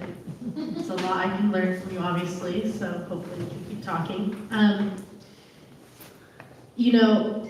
Sometimes, like, approaching these things, we can just go back to the basics, and everybody deserves equal rights. And we don't go and talk at people for what they're doing in their house, because that's their right, what they do in their house. And people who live in a tent deserve that right too. I mean, it's just, if you just think about it, it's like, when you're houseless, every single thing that you do is incriminating. You can't even, you're an adult, you can't drink a beer because it's public intoxication. That's not okay. Everyone deserves equal rights. Everyone deserves voting rights. Everyone deserves the same rights to do the same stuff in their house.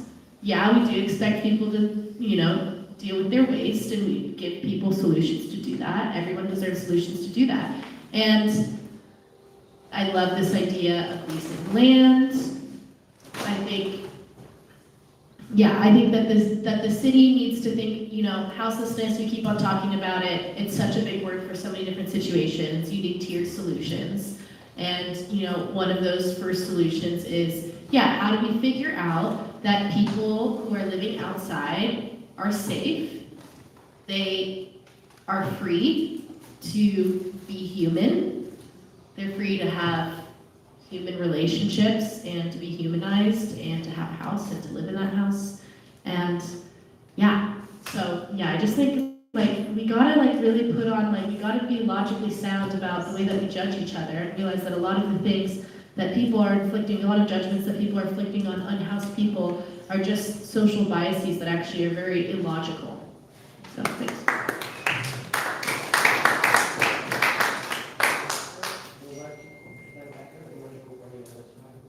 We are running out of time. I'll just simply say, I think that's an interesting way of looking at it.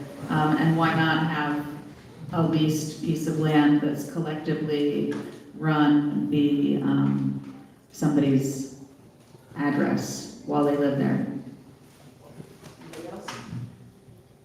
Yes. Yes. Yeah. Yeah, thank you very much for that description. And it sounds very workable. No problem with that at all. I guess when it gets complicated is where. I think I once suggested, well, we've got lots of state parks, couldn't we just have one where folks who don't have a place to live could live? And the pushback was like a strong wind. No, that wasn't acceptable. So the where is a problem. And I guess the other, when I chat with folks about this, very compassionate people, not people who are negative, but they realise that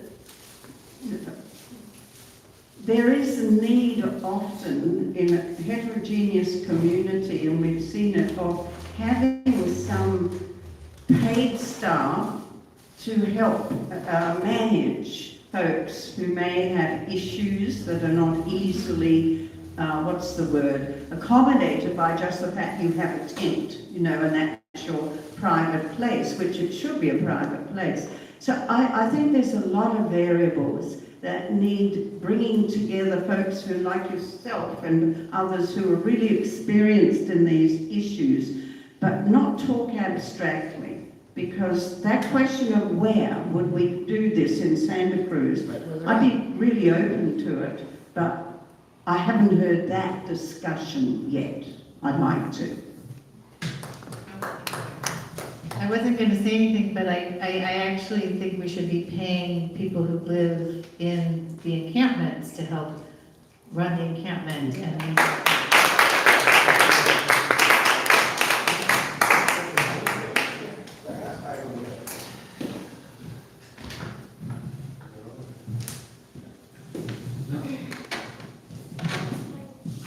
So at this time, I want to thank everybody. We kind of ran out of time to do questions, but I want to invite you guys. Every candidate here knows that we have an open communication. The Santa Cruz Homeless Union is part of the National Union of the Homeless, so we intend to track these things. We're going to consider everything that was said this evening, and we're going to announce our endorsements by Friday. We're so thankful. This is our first forum, and so we're so happy that you guys came out. We would like to do a moment of silence for those that were unable to make it here because they passed on or they were just unable to make it. And then also let you guys know that the candidates, if they want to do a quick plug to let you guys know how you can support them. And also feel free to support the Homeless Union. We are not a nonprofit, we're not funded. We have a little, a container on the table if you guys want to donate, no pressure. If you could time our moment of silence, and this is for all our fallen brothers and sisters who are not here with us.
Thank you so much. My name's Alicia Cool. I'm the president of the Homeless Union. Next to me is Keith McHenry, founder of Food Not Bombs, and we're so grateful that you joined us. And then I'm going to pass the mic if you guys want to give a plug real quick to how you can be supported in your campaign. Thanks. My website is joyforsantacruz.com. It's FOR, joyforsantacruz.com. And yeah, small donations, passing out literature to your friends and neighbors.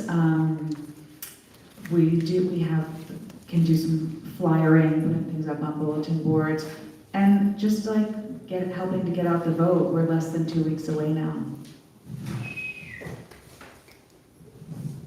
My website is gabrielanoack.com. I have little flyers over there and you can get it.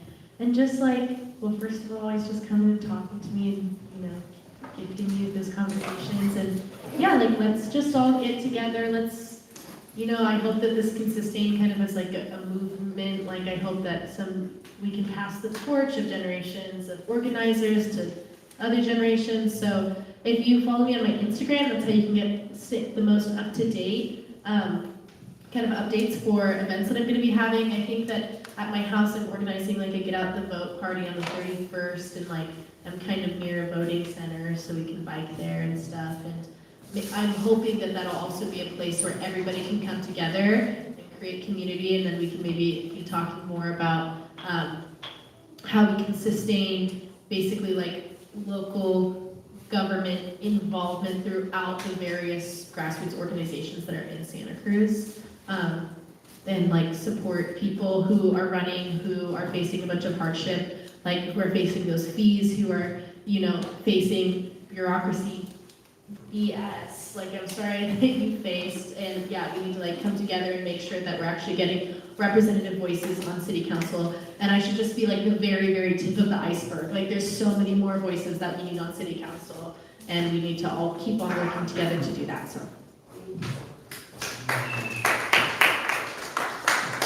My website is seanforcongress.org. We've got flyers over there. Also got 3 yard signs here, right? Yeah, great. So out of the parking lot, go find Amanda right over there in the purple shirt. She'll give you a free yard sign you can take home. So do that. Also, you can sign up to volunteer. We're lit dropping. If you're interested in helping with that, you can talk to Amanda. We've also got a house party coming up on Saturday here in Santa Cruz at 3 p.m. Thank you. One last thing. We got Jimmy Padetta scared. He's text banking, and as far as we know, this is the first time he's done it.